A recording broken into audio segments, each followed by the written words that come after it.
ரவா லட்டு ரொம்ப சுலபமா ரொம்ப டேஸ்டியா எப்படி செய்யலாம் தான் இன்னைக்கு இந்த வீடியோல பார்க்க போறோம். இது பிகினர்ஸ் கூட செய்யலாம். அவ்வளோ ஒரு ஈஸியான ரெசிபி. இதுல ஒரு சில சின்ன டிப்ஸ் எல்லாம் சொல்லியிருக்கேன். அந்த டிப்ஸோட ஃபாலோ பண்ணி பண்ணுங்க. ஏன்னா சில பேருக்கு ரவா லட்டு ரொம்ப நொறுநொறுப்பு தன்மையா இருந்தா பிடிக்காது. இன்னும் சில பேருக்கு ரவா லட்டு செய்யும்போது ஹார்டா வர்ற மாதிரி இருக்கும். அதுவும் நல்லா இருக்காது. இன்னைக்கு நம்ம பூந்தி லட்டு மாதிரியே ரவா லட்டும் அப்படி பிரிச்சிங்கன்னா நல்லா சாஃப்டா வர்ற மாதிரி எப்படி செய்யலாம் தான் முக்கியமா பார்க்க போறோம். இதை இப்போ நம்ம எப்படி செய்யறதுன்னு பார்க்கலாம். வெல்கம் டு டுடே சமையல். ரவையில பார்த்தீங்கன்னா ரெண்டு விதமான ரவை இருக்கு. ஒன்று பாம்பே ரவை, இன்னொன்று அந்த குண்டு குண்டா இருக்கும் ரவைன்னு சொல்லுவாங்க, பெரிய ரவை அப்படின்னு சொல்லுவாங்க. இதில் எந்த ரவை கிடைச்சாலும் நீங்கள் பார்த்து பயன்படுத்திங்க. ஆனால் எந்த ரவை பயன்படுத்தினாலும் சரி, ஒரு முறை மிக்சியில் ஒரு பல்ஸ் விட்டு எடுத்துங்க. அப்போ தான் அந்த ரவை உடப்பட்டு கொஞ்சம் நைஸாக கிடைக்கும் உங்களுக்கு. அப்போ தான் உங்களுக்கு ரொம்ப அதிகமாக அந்த நொறுநொறுப்பு தன்மை இல்லாமல் உங்களுக்கு ரவை லட்டு ரொம்ப சாஃப்டாக வரும். அதனால நான் இன்னைக்கு 1.5 கப் அளவுக்கு ரவை எடுத்திருக்கேன். இப்போ இதை மிக்சி ஜாரில் சேர்த்துக்கலாம். இப்போ இதை ஒரு பல்ஸ் மட்டும் விட்டு நான் எடுத்துக்கிறேன். இப்போ பாருங்க, அந்த ரவை ரெண்டாக உடப்பட்டு உங்களுக்கு கொஞ்சம் நைஸாக கிடைச்சிருக்கு பாருங்க. அதே சமயத்தில் ரொம்ப பவுடராக ஆகிடக்கூடாது, பார்த்துக்குங்க. இது அப்படியே இருக்கட்டும். அதுக்கு அடுத்ததா ஒரு கடாயில் 2 டீஸ்பூன் நெய் சேர்த்துக்குங்க. நெய் உருகி வந்த பிறகு கொஞ்சமாக காஞ்ச திராட்சை, கொஞ்சமாக முந்திரி பருப்பு சேர்த்துக்குங்க. இப்போ இதெல்லாமே கொஞ்சம் சிவந்து வந்த பிறகு அப்படியே எடுத்து வேற ஒரு பிளேட்டுக்கு மாற்றி வச்சிடலாம்.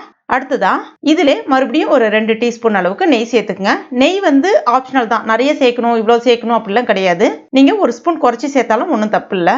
இப்போ இதில் நம்ம அரைச்சி வச்சிருக்க அந்த ரவையை சேர்த்துடலாம். சேர்த்துட்டு ஒரு 3 நிமிஷத்துக்கு அந்த ரவையை நல்லா வறுத்துக்குங்க. ரவை ஏற்கனவே உடப்பட்டுருக்குன்றதுனால உங்களுக்கு சீக்கிரமா வறுபட்டு வந்துடும். ஸ்டவ்வை மீடியம் ஃப்ளேம்லேயே வச்சுட்டு வறுத்துக்குங்க ஒரு 3 நிமிஷத்துக்கு. அடுத்ததான் 1 கப் அளவுக்கு டெசிகேட்டட் கோகனட் சேர்க்கிறேன். அதாவது தேங்காய் துருகள் தான் சேர்க்கிறேன். கடைகளில் உங்களுக்கு டெசிகேட்டட் கோகனட் கிடைக்கும். அப்படி சப்போஸ் கிடைக்கல அப்படின்னா வீட்டில் இருக்கக்கூடிய தேங்காவை நல்லா துருகிட்டு மிக்சியில் ஒரு பல்ஸ் விட்டு எடுத்துங்க. இன்னும் நல்லா பூ போல கிடைக்கும்.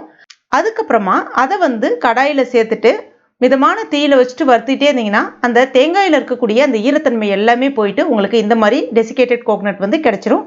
அதை கூட நீங்கள் பார்த்து பயன்படுத்திக்கலாம். இது சேர்த்த பிறகு மறுபடியும் ஒரு 3 நிமிஷத்துக்கு நல்லா வறுத்துக்குங்க. எல்லாமே மீடியம் ஃப்ளேமில் வச்சுட்டு பொறுமையாகவே வருங்க. அப்போ தான் நல்லா வாசனையாக சூப்பராக நல்லா வறுபட்டு வரும். கொஞ்சம் ஃபாஸ்ட்டாக வச்சிங்கன்னா கூட உங்களுக்கு தீஞ்சு போகிறதுக்கு வாய்ப்பு இருக்குது. அடுத்ததான் பவுடர் சுகர், அதாவது சர்க்கரையை மிக்சியில் அடிச்சுட்டு நல்லா பவுடர் பண்ணி எடுத்துருக்கேன். 1.5 கப் அளவுக்கு பவுடர் சுகர் சேர்க்குறேன். சேர்த்துட்டு மறுபடியும் நல்லா கலந்து விட்டுக்கலாம். மறுபடியும் இதை ஒரு 3 நிமிஷத்துக்கு நல்லா கலந்து விட்டுக்குங்க. சக்கரை அங்கங்கே, அதாவது லைட்டாக சின்ன சின்ன கட்டி இருக்கிற மாதிரி இருக்கும். லைட்டாக உடச்சி விட்டு கலந்து விட்டுங்க. அது இருந்தாலும் தப்பு இல்லை. நம்ம அதுக்கப்புறமா பால் சேர்க்க போகிறோம், அதனால் ஒன்றும் ஆகாது.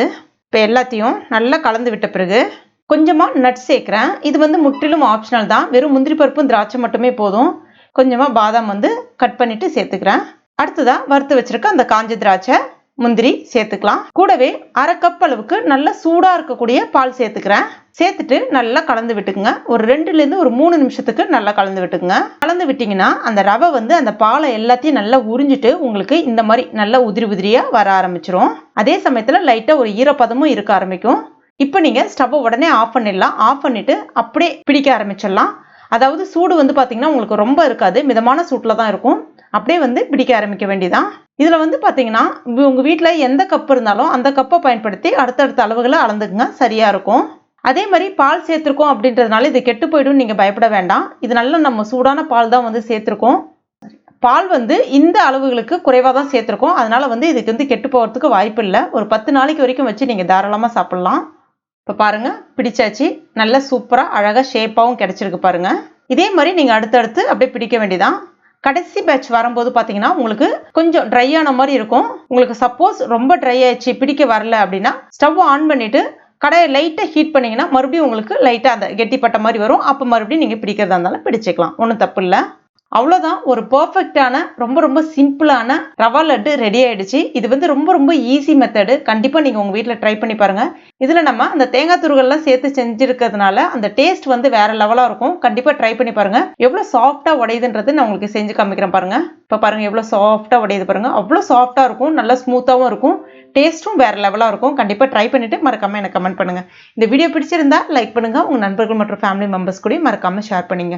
மேலும் இது போன்ற டேஸ்டி ரெசிபிகளுக்கு நம்ம டுடே சமையல இது வரைக்கும் நீங்கள் சப்ஸ்கிரைப் பண்ணாத நண்பர்களாக இருந்தீங்கன்னா உடனே சப்ஸ்கிரைப் பண்ணிங்க. கூடவே மறக்காம அந்த பெல் நோட்டிஃபிகேஷன் சிம்லையும் ப்ரெஸ் பண்ணிங்க. தேங்க்யூ.